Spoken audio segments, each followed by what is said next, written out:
are you feeling, Miss Castor? Better. The gap between my last memory and now is still dumbfounding, though. Speaking of, I was hoping that we could discuss that a little further today.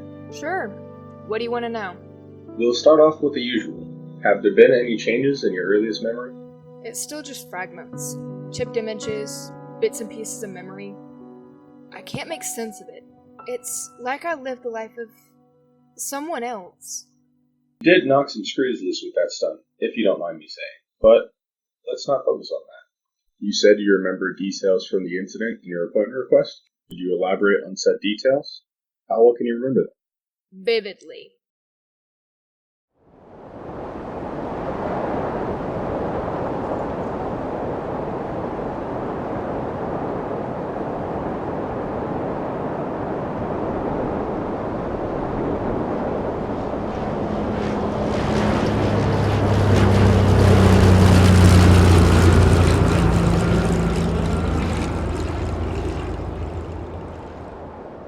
The war had ended 11 years before the accident.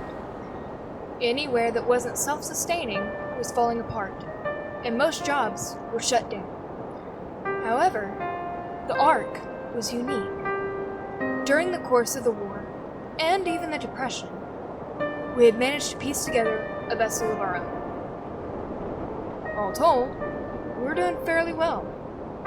But even in the Depression, we students had greater desires.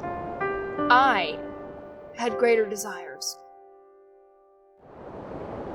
My roommate and I were discussing the plausibility of the idea a few days before it actually worked. She'd asked me something along the lines of, if this works, what would you wish for? I said that if we could get a chance to test it in action, that would get me my wish.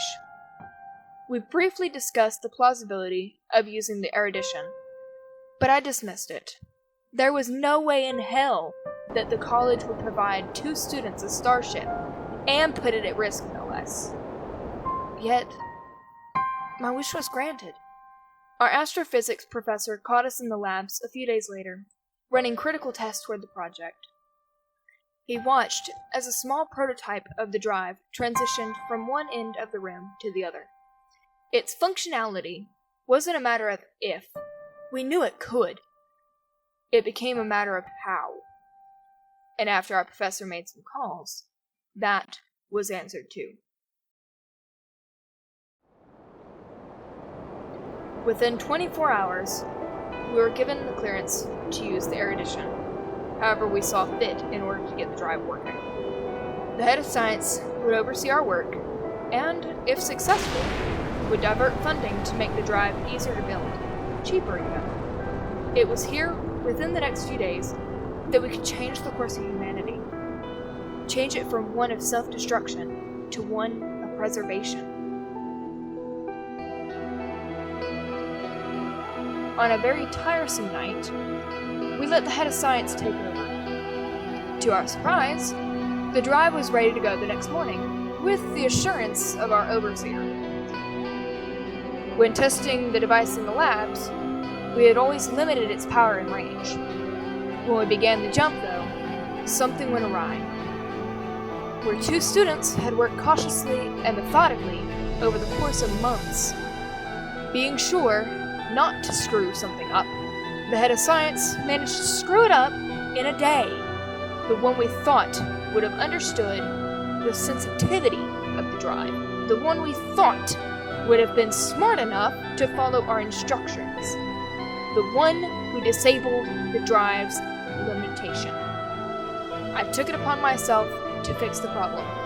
It was my fault I let him touch any of the equipment in the first place. And I was going to do everything I could to stop the charging sequence. I sat there above the drive for a second, feeling the pulse of the drive in the emptiness of space. Looking at my own creation, I made a choice. One that I can see has paid off. I pulled the trigger.